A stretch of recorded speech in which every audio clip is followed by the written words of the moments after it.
Повсюду, даже на краю света, мне всегда хочется сесть на поезд. Ничего не могу с собой поделать. Это мой любимый способ путешествия. Сейчас я во Вьетнаме. Чтобы лучше узнать, что на душе и в сердце вьетнамцев, лучше всего сесть с ними на поезд. Это идеальный способ узнать их поближе. Почему? Смотрите.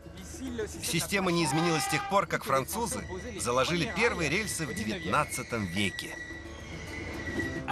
Ширина всего метр, тогда как у нас 1,45 м. Это значит, что быстро ехать нельзя, иначе он будет раскачиваться, шататься, терять равновесие.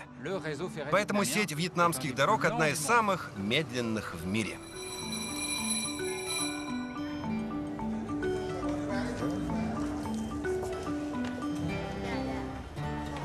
Но для меня это весьма кстати, потому что нужно время, чтобы познакомиться с людьми и узнать страну. Поедем спокойно. Добрый день, здравствуйте. Спокойно, в ритме вьетнамских поездов.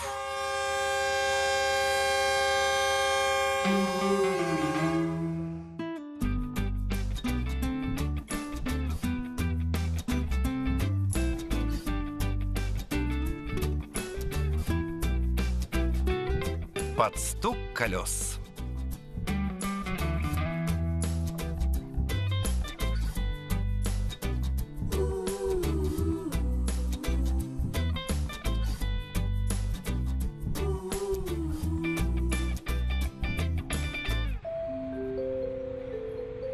Я сел на поезд в Хошимине, хотя вьетнамцы по-прежнему зовут его Сайгон.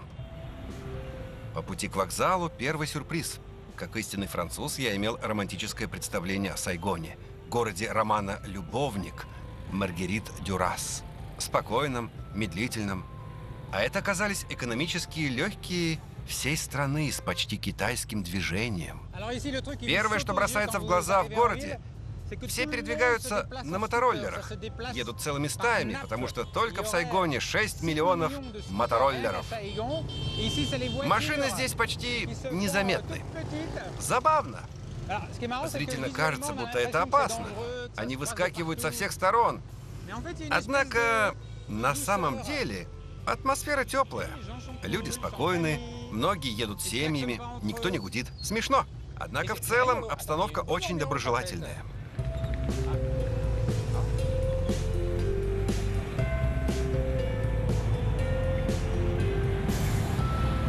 Сайгон был столицей французского Индокитая до 1954 года, и в некоторых кварталах сохранился образ французской провинции. Вы видите Сайгонский собор Нотр-Дам. В те времена французы ставили себе целью произвести впечатление на вьетнамцев, показывая, насколько великой была французская цивилизация в плане архитектуры. И поскольку в те времена не стеснялись в средствах, все кирпичи для этого здания завезли из Тулузы. Первый кирпич заложили в 1877 году. И до сих пор можно видеть ярко-красный тулузский цвет. Хотя кажется, что это вокзал, но это почта. Вот городская ратуша, опера. Я же говорил, французский дух. А если будете внимательны, множество мелких деталей повсюду расскажут об истории этого города. Один небольшой фактик для фанатов. Тех, кто любит поезда. Если посмотрите внимательно на дорогу, то вы заметите там кусочек металла. Это начало всех начал, старт. Отсюда все начиналось. Извините, водители, это первая железная дорога во Вьетнаме. Она была заложена французами в 1881 году. Эта линия связала Сайгон с дельтой Меконга. По ней доставляли от реки различные товары, например, рис, ну и прочее. Добрый день. Вы видели, как раньше здесь ходили поезда? Я не помню то время. Но мне рассказывали, что дома были построены возле самой дороги. Примерно в 1,5 метрах. И когда проходили поезда, люди бежали домой, чтобы закрыть окна и ставни. Иногда из-за вибрации отваливались ставни и разбивались окна. Еще несколько лет тому назад улицы не были заасфальтированы. Здесь проходили сражения, и до сих пор в разных местах можно увидеть рельсы. И еще одно. Говорят, что поезд сильно гудел, предупреждая о своем появлении. И люди бросались по домам из страха, что их задавят.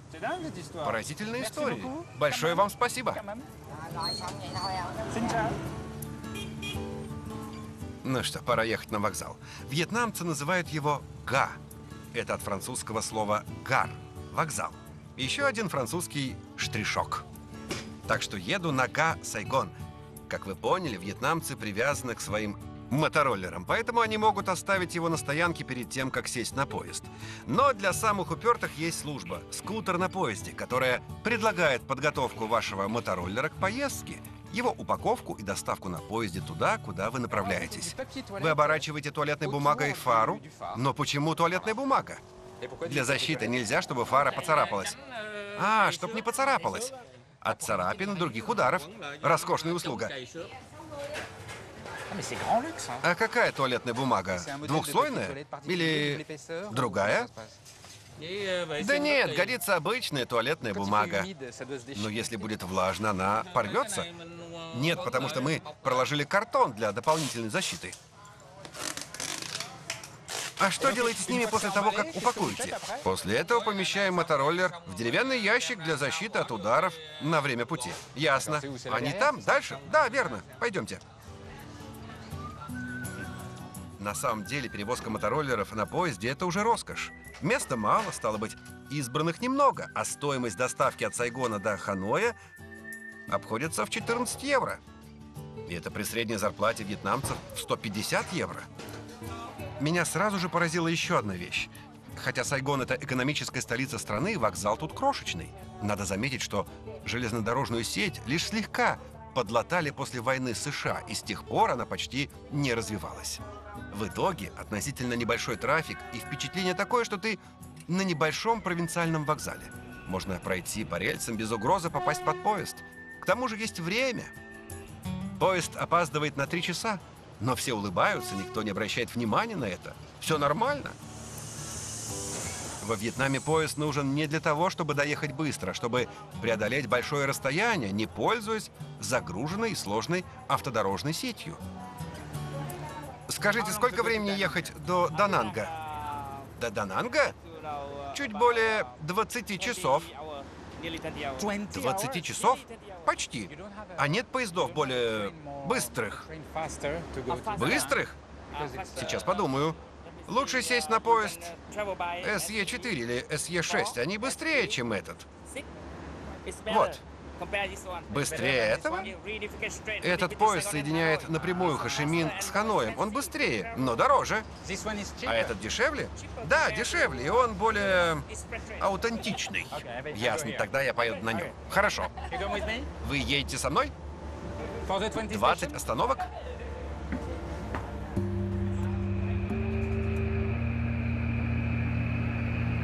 Ну вот, поехали. Я собираюсь пересечь Вьетнам с юга на север на поезде. Первый этап – Дананг. 1000 километров к северу от Сайгона. Поезд на 13 часов ушел. В конечном счете почти на закате, но это не страшно. Хошимин, Дананг. Забавно.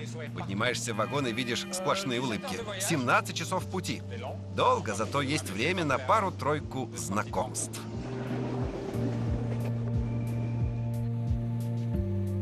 Я уже ощущаю знакомое легкое возбуждение от предстоящей поездки на поезде. Знаете, это одновременно радость от того, что впереди меня ждут незнакомые места, но также радость от нахождения внутри поезда, который на время превращается в отрезанный от всего мира пузырь. Проезжаем Меконг. Пузырь, в котором есть время помечтать.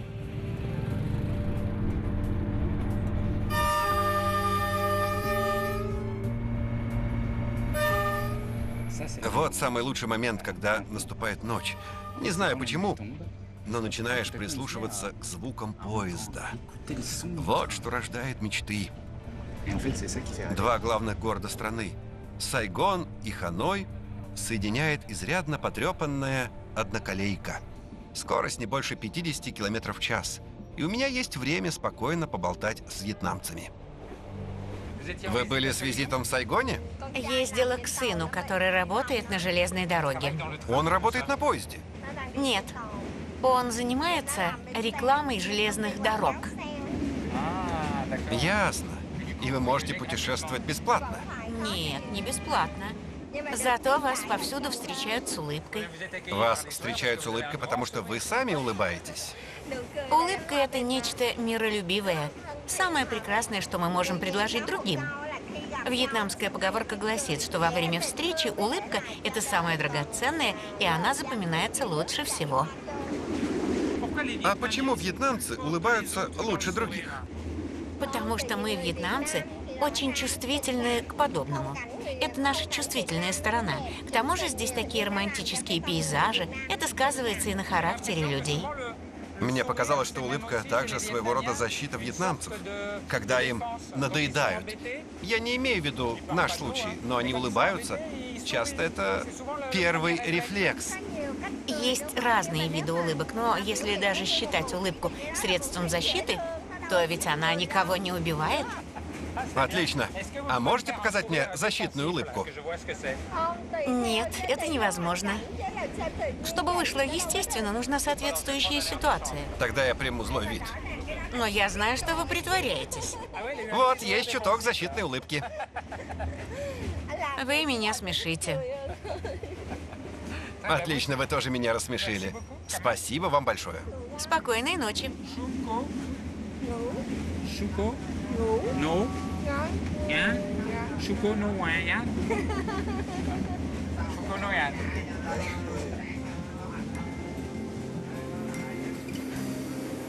Ночь тут – это состязание поз для лучшего сна на жесткой деревянной скамейке.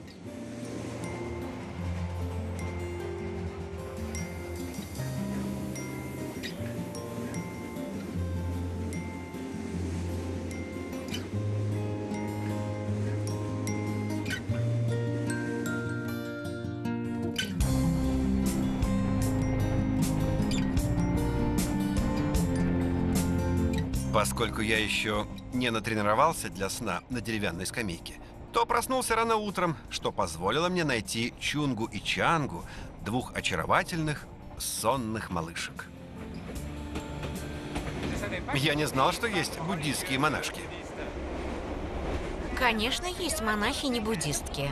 Они есть везде, даже во Франции. А почему вы захотели стать буддистами? Потому что приятно быть буддистскими монахинями. Этот статус приносит удовлетворение, потому что мы помогаем другим. Например, мы учим людей превращать их страдания в радость. Превращать страдания других в радость? Помогаем людям, учим их преодолевать собственные проблемы и страдания. А как именно? Например, если вы испытываете гнев, вам нужно высказать и выразить его.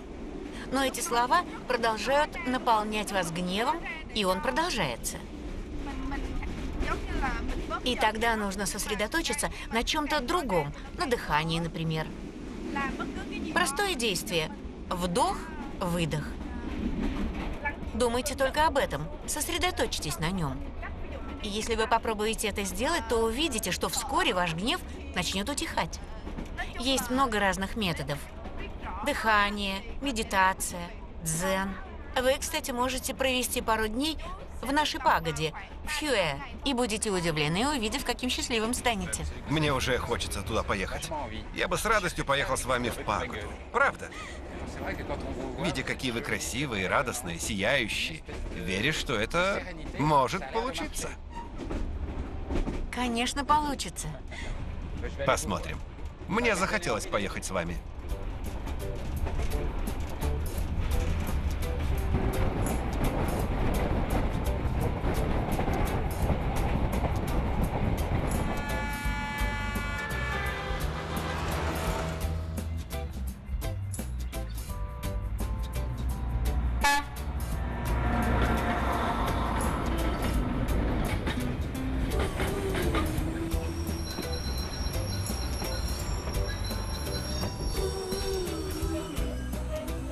Вот почему поезда во Вьетнаме столь неторопливы.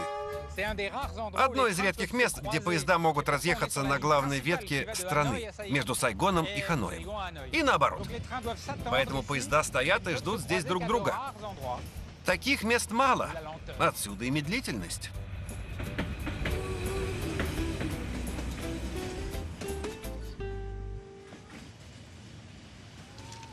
Мы стоим уже 20 минут.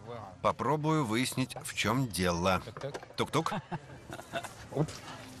Синтяо, можно подняться? Что происходит, шеф? Почему ждем?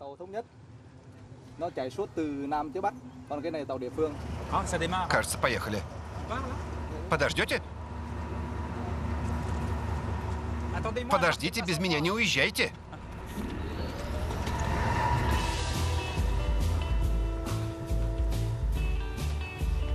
Закрыто. Да еще дождь.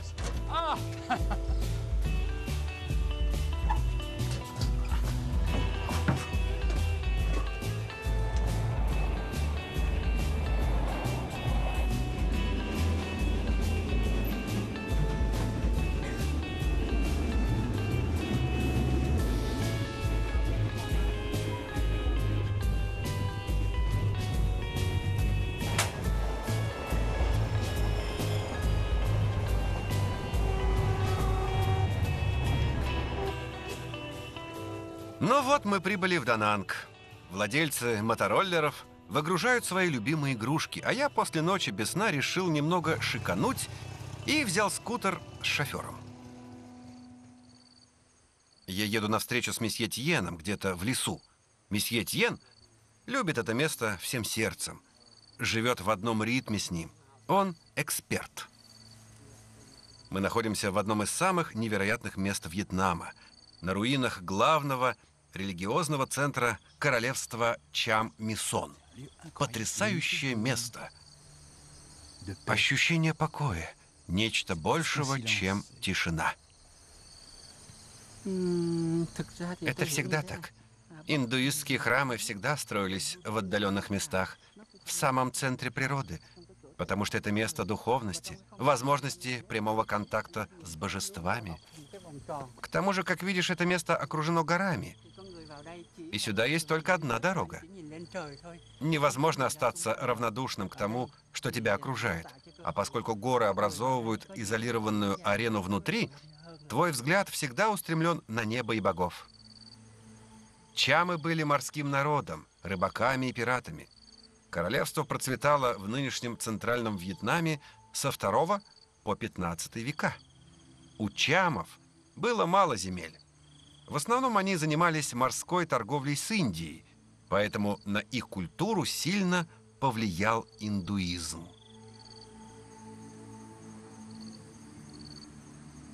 Что вы любите в этом месте? Что вам больше всего нравится?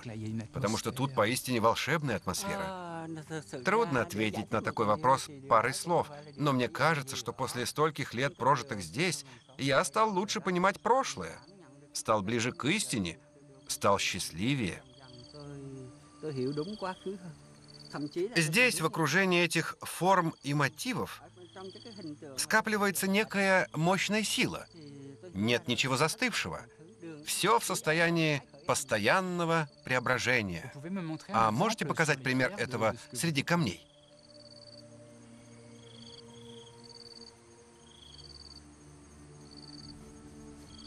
Вот, например. Здесь мотив и фигура полностью завершены, вылеплены. Но в то же время здесь остается незавершенная скульптура. Видишь? Различим лишь контур. Верно. А на последнем только барельеф.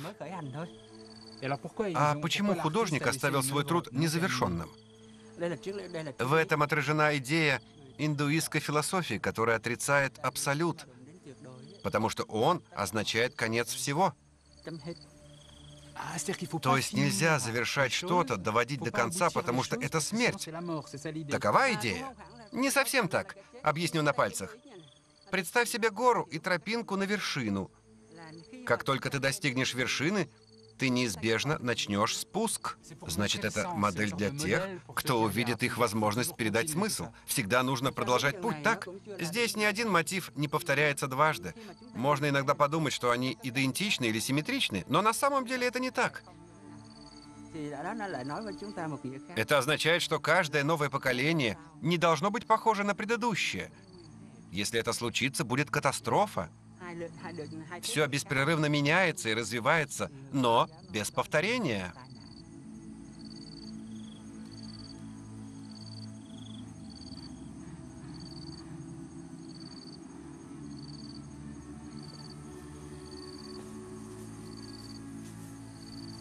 Вот, смотри, здесь то же самое. Одна статуя завершена, другая лишь обозначена. Да, то же самое. То же самое. Та же идея, которую можно встретить во всех индуистских сооружениях. Равновесие между тем, что завершено, и тем, что должно состояться. Подобное позволяет сделать вывод, что за этим стоит подлинная мысль, философское утверждение, и в этом ничего случайного.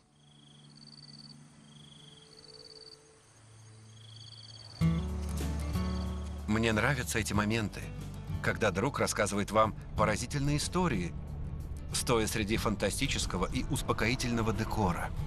Драгоценные моменты.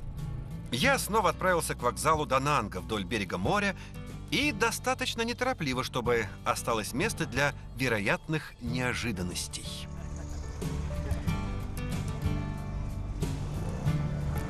Синтяо! Что вы там делаете? Рыбу ловлю. А не опасно делать это на корзине? Нет. А можно порыбачить вместе с тобой? Да, если хочешь.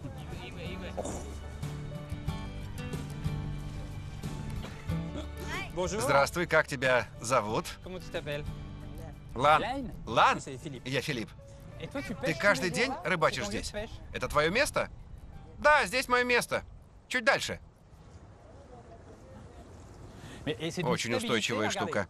Смотрите. Я поражен.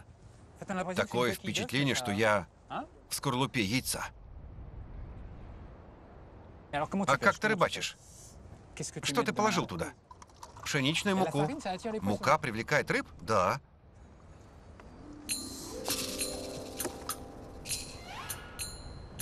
А какую рыбу ты ловишь этим? Называется кадой. Невероятно. Он насыпал муки в стакан и ждет рыбу. Никогда не видел такой способ ловли. А долго ждать? Минуту, не больше. С ума сойти. Если привезу этот метод в Европу, обогащусь. Нужна лишь мука и минута ожидания, чтобы поймать рыбу.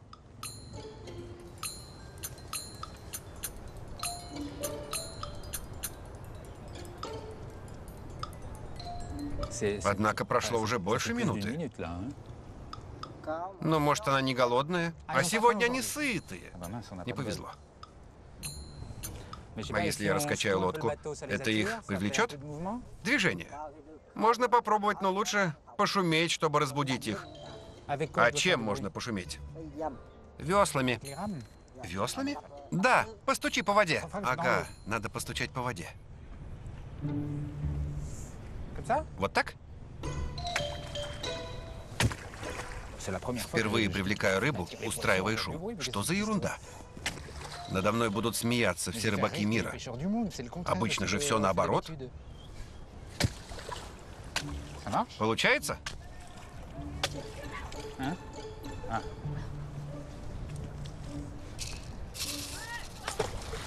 Понял. Понял? Нужно разрезать воду, а не бить плашмя. Ладно, ясно. Нет. А как ты шумишь, когда ловишь рыбу один? Вообще-то не обязательно так сильно шуметь. Пары-тройки ударов хватает.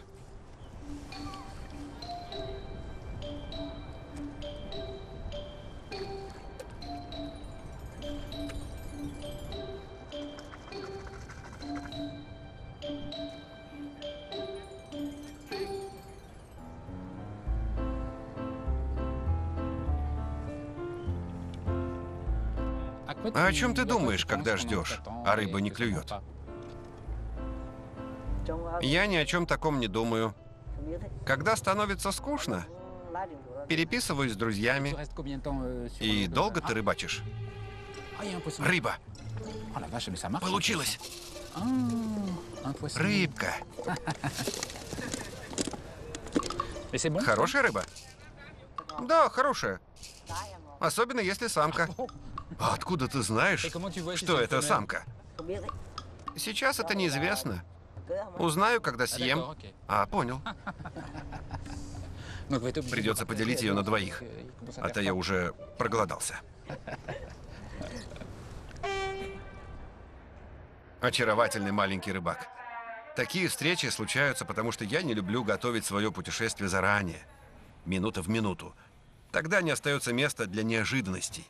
А если избегать плохих сюрпризов, тогда у вас точно не будет приятных. Переполнен.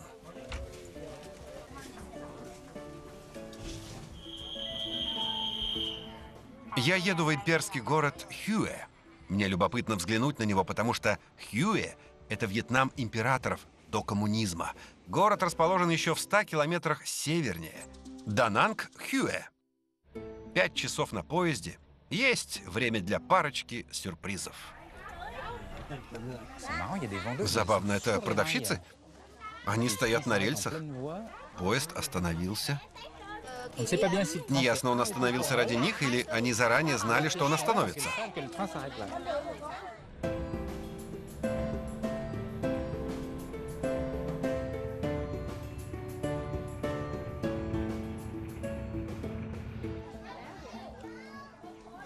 Новая остановка и снова продавщицы. Я не понимаю, откуда они берутся. С ума сойти. Мы в чистом поле. Они здесь. И это те же самые. Значит, они сели на поезд, только не знаю где. Поезд отправляется. Они садятся.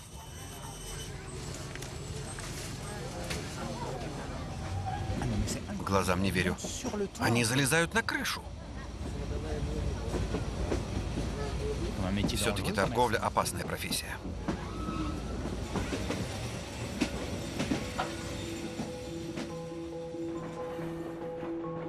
Эти продавщицы едут зайцами. Их примерно 30. Они не имеют права торговать, поэтому им приходится прятаться на маршруте. Если сядут в поезд, их тут же выгонят. В основном это местные бедные девушки. Они работают всегда на одном участке извилистого маршрута, где поезд часто останавливается.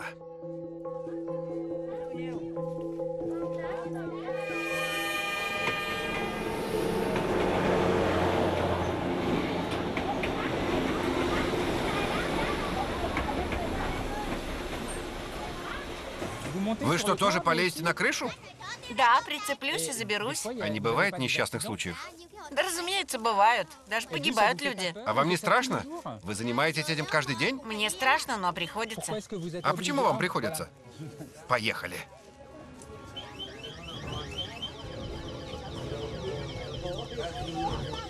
Потрясающе смелые девушки. Скромные, не любят говорить на камеру и всегда улыбаются. Печально, что они вынуждены с таким риском зарабатывать на жизнь. Нет? Вам не кажется? У некоторых из них есть профессии, но они не могут прожить благодаря ей, и приходится подрабатывать. Конечно. А вы тоже этим занимались? Нет, это слишком опасно. У каждого своя профессия, но мне было бы страшно. Продавщиц становится меньше. Мы покидаем их сектор. И им приходится пересаживаться на крышу поезда в обратном направлении.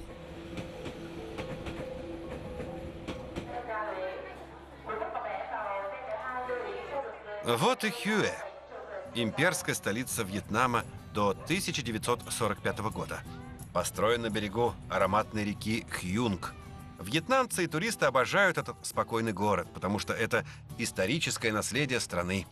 Некогда он был вотчиной нгуенов. Сначала они были князьями, Затем стали имперской династией, которая правила Вьетнамом с 1802 года. А это их цитадель, вдохновленная пекинским запретным городом. 520 гектаров, изначально 50 строений. Здесь жили все – император, принцы, их семьи и 100 императорских наложниц.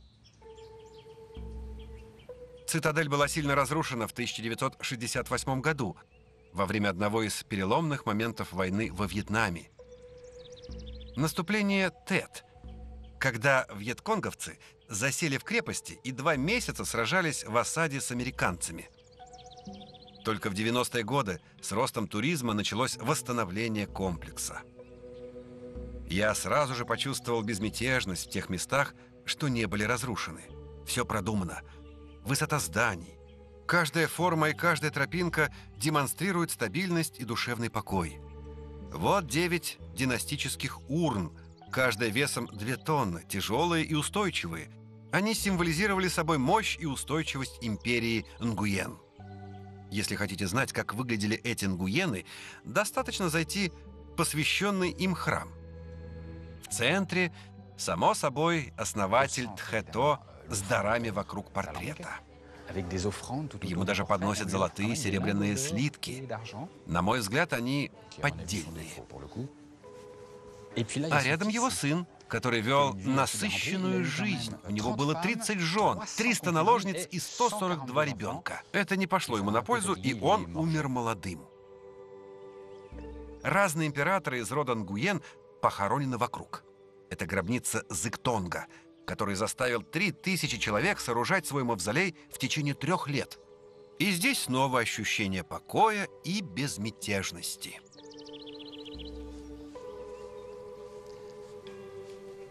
Последние ворота перед гробницей, что, естественно, вызывает легкую дрожь. Чтобы зайти в гробницу, нужно пройти мимо бронзовых ворот. Почему бронзовых? Потому что у них была физическая способность задерживать злых духов. Злой дух не пройдет через бронзу, отскочит. Но если какой-то хитрый злобный дух и сумеет проникнуть через них, то тогда, бэмс, он врежется прямо в символ счастья. А с другой стороны, по ту сторону счастья, наконец-то гробница. Но Зыктонг похоронен не здесь, а в тайном месте, чтобы никто не разграбил его могилу. 200 человек, участвующих в похоронах, были казнены. Ну что ж, придется покинуть мир императоров. Я спешу навстречу с юной буддистской монахиней Чунгой, которую встретил в поезде по дороге сюда. В Хюэ почти 100 пагод, а у меня адрес на клочке бумаги, и найти место сложно, потому что во Вьетнаме редко пишут названия улиц.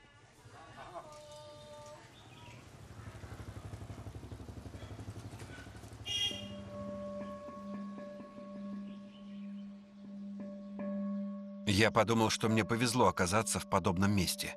Редко, когда можешь попасть внутрь женского монастыря на краю света. И все потому, что мы понравились друг другу на скамейке в поезде из Сайгона. Мне жутко хочется узнать, как живет Чунга и ее сестры. Это и есть монастырь? Твой монастырь? Да, мы живем здесь. Они готовят трапезу. А что там? Овощной бульон. Любишь готовить или не очень? Да, люблю. Мне нравится, потому что готовка – это искусство. Искусство? А как это? Хотя, как видишь, наша кухня не столь уж хороша.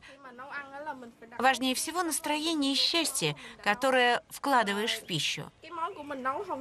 Когда готовишь, нужно делать это от всего сердца, с чистой душой, чтобы те, кто будут почиваться, также ощутили счастье.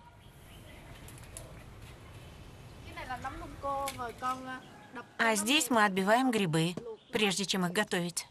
А этот аппарат? Скалка для грибов? Нет, это пестик, но мы пользуемся им для отбивания грибов. Я боюсь пробовать, потому что если я недостаточно счастлив, то рискую занести несчастье в грибы. Да, верно. Но если начнешь, почувствуешь удовлетворение и заметишь, что становишься счастливее. Но ведь трудно понять, счастлив ты или несчастлив. Нет, это не трудно. Когда ты несчастлив, ты не можешь улыбаться. Ясно. Тогда могу трогать грибы. А мне нужно думать о ком-то конкретном или просто о девочках в монастыре? Лучше думать обо всех людях. Гриб почувствовал нечестный удар и сбежал. Убежал. Ладно, повторю. Самое важное в том, чтобы сконцентрироваться на том, что делаешь в данный момент. И если работаешь с грибами, думай только об этом, не позволяй разуму отвлечься. Когда я буду отбивать грибы, думая о том, что творю благо для других, и у меня заболят колени, потому что я не привык сидеть, как вьетнамки, что произойдет? Тогда лучше идти со мной. Проверим суп. Колени.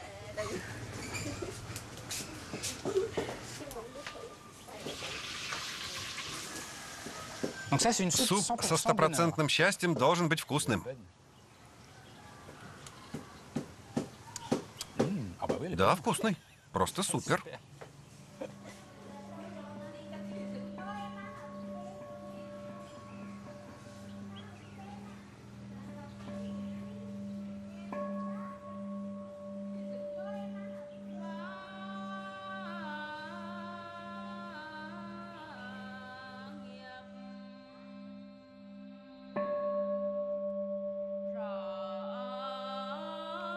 Время медитации. Этот ритуал 50 живущих в монастыре женщин выполняют по несколько часов в день. Они пришли в пагоду в основном юными. Некоторые попали сюда в возрасте 12 лет. Хотя мне он кажется слишком юным, чтобы выбрать монашескую жизнь осознанно. Большинство ответило, что если бы повернуть время вспять, они повторили бы этот путь, потому что юный разум легче приспосабливается. Он более восприимчив к знаниям, которые поведут его по дороге мудрости.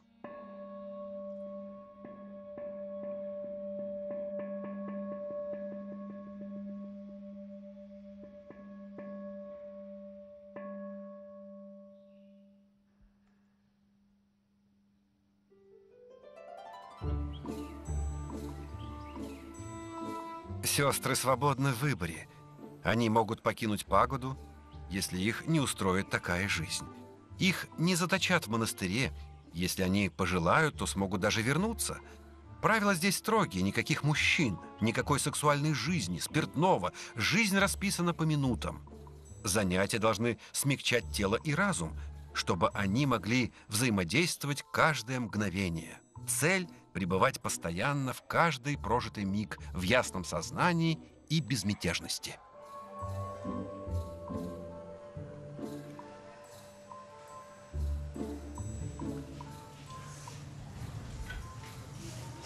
Время трапезы.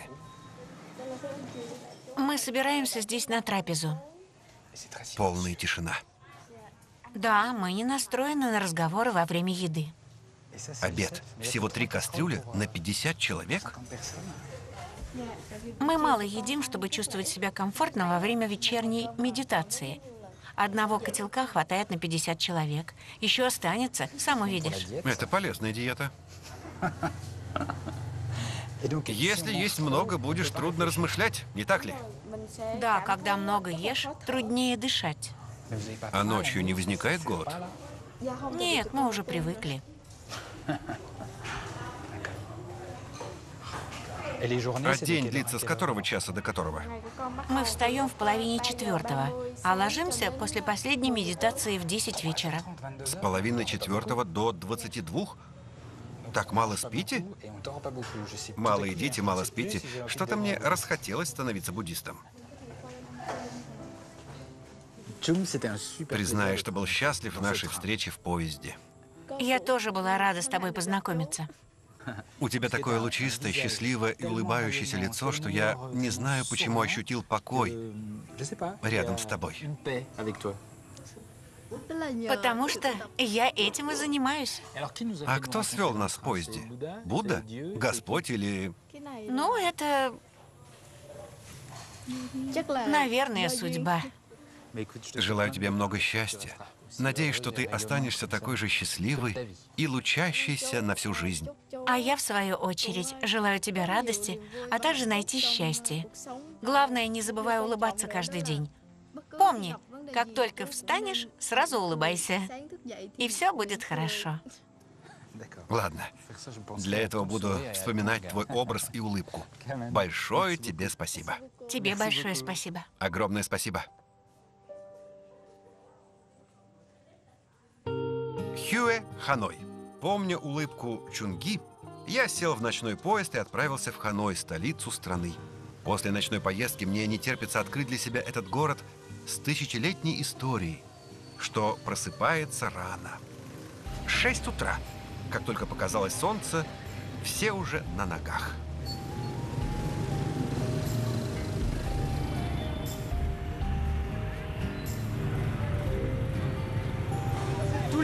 Все поезда, отходящие с вокзала Ханоя, проходят через эти единственные ворота по одноколейке. Им приходится пересекать эту переполненную улицу. Затем проложить себе путь по городу, между домов, а иногда рядышком с ними.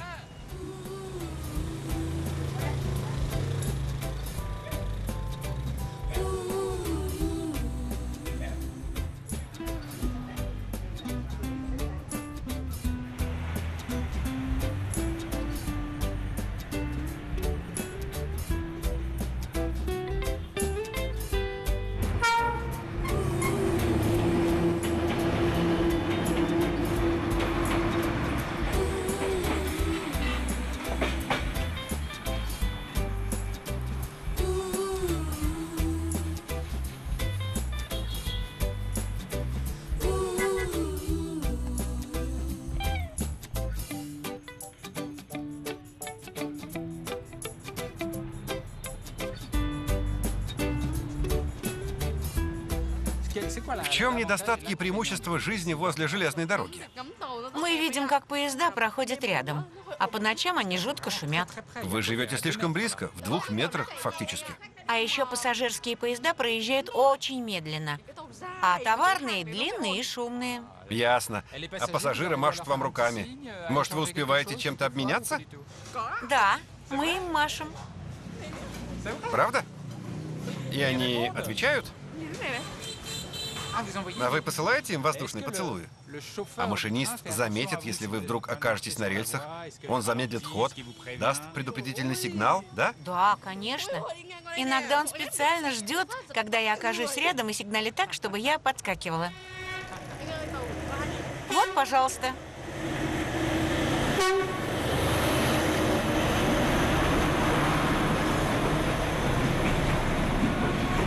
И верно, тепловоз оживляет атмосферу. Ну а потом все успокаивается. Иногда по утрам, когда я еще сонная, подхожу к путям, и когда поезд проезжает, меня это сразу будет. Понял, это ваш будильник. Способ начать ваш день как по рельсам. Да, верно.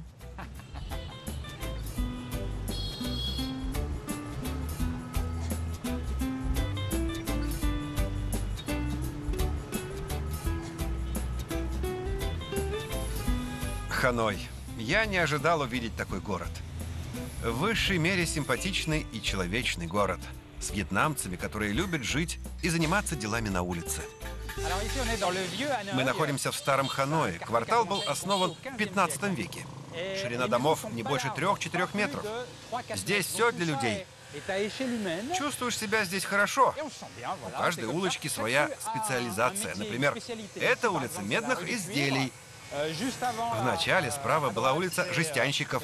Здесь, на этой улице, работают с бамбуком, а слева улица лекарственных трав. Всего здесь 36 специализированных улочек.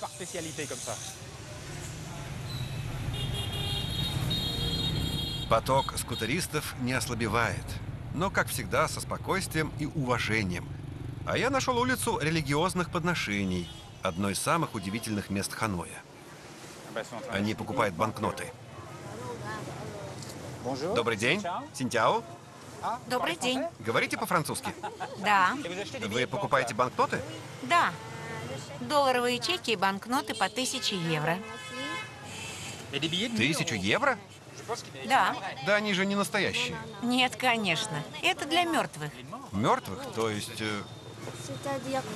Наши предки умерли давным-давно. А мы сожжем эти деньги для них. Вы сожжете поддельные банкноты для предков?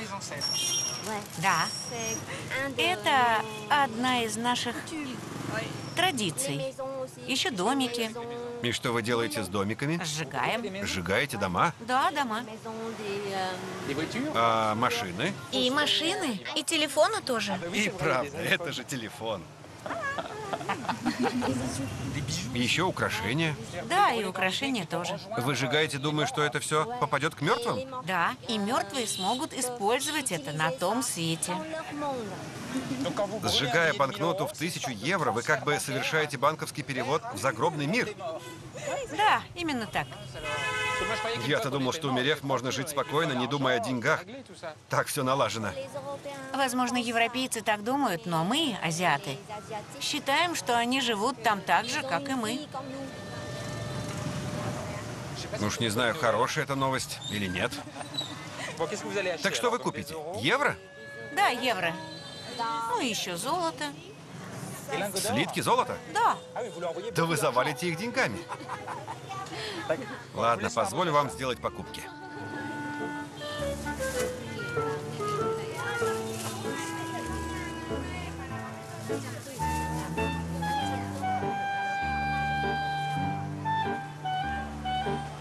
А можно мне пойти с вами? Я имею право взглянуть? Дуонг и Тан повели меня к себе. Это редкая удача, потому что вьетнамцы стесняются приглашать чужаков в свои зачастую крошечные дома, где вместе живут 2-3 поколения. Это ваш сын? Привет, малыш. 5-й этаж. 5-й этаж.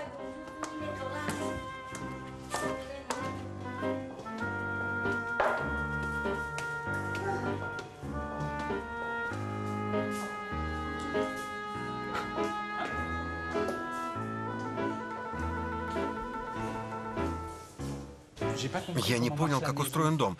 Тут много уровней, и разные члены семьи живут на разных уровнях? Да, на разных. Любопытно. Одна лестница ведет во все квартиры? Да. А это семейный алтарь. Семейный алтарь? Ясно. Это здесь вы преподносите бумажные дары предкам? Да, здесь. Здесь есть фрукты. Что еще? Фимиам. А что тут еще? Цветы. Цветы, печенье. Да, и спиртное. Вот как ваши предки тоже закладывали? Да. Ясно. А это разрешено? А каков риск для цивилизации, для общества? Если мы забудем предков, прекратим их почитать. Не будет счастья. Не будет счастья? Я впечатлен, потому что это очень важно. Но вы сказали, что будете сжигать банкноты. Вы сожжете их тут?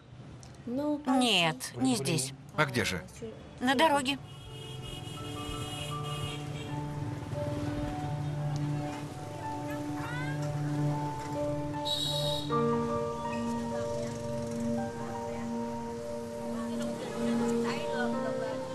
А когда вы сжигаете их вот так, вы хотите передать предкам какую-то мысль? Или вы просто сжигаете? Нет, никаких мыслей нет. Просто нужно сжечь. Обязательно вы должны сжечь банкноты, или я могу их сжечь для ваших предков тоже? Вы тоже можете сжечь. Могу сжечь банкноту? Да. Я редко сжигаю банкноты в 100 евро. Напоминаю, они поддельные.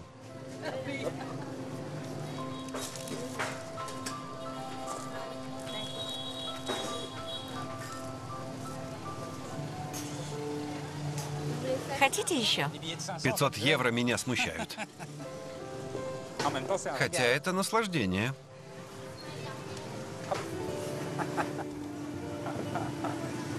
Однако, посмотрите, все на улице считают это нормальным. Это нормально. Все семейные люди так делают.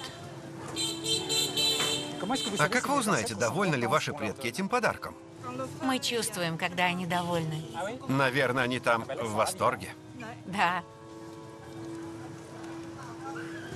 Любопытно, когда я смотрю на всех вас, с предками, дедушкой, вами, мне думается, что вот такие крепкие семейные узы и являются одним из секретов вьетнамской улыбки. Возможно, это ваш секрет счастья? Очень может быть. Правда? Да. Я думаю, что это придает силу нам, вьетнамцам. Это называется солидарность членов семьи и всего сообщества. Это дает нам силу. Но вот мое путешествие по Вьетнаму закончилось на этих коротких жизненных моментах на улице Ханоя. Больше всего я обожаю в этой стране то, что при каждой встрече, каждом обмене мне казалось, что мы можем легко прикоснуться к самым глубоким вещам. Словно поиск благополучия, хороших отношений друг с другом здесь обычное повседневное занятие. Мне кажется, что в душе вьетнамцев улыбка, как можно более частая, важна не столько для других, сколько для них самих. Улыбка – это средство пропустить различные события и встречи через фильтр спокойствия. Улыбка – это их розовые очки. Учитывая, что Вьетнам пережил в своей истории ужасные моменты, в том числе недавно, возможно, стоит поверить в этот вьетнамский метод. Их искусство делать жизнь легче и приятнее.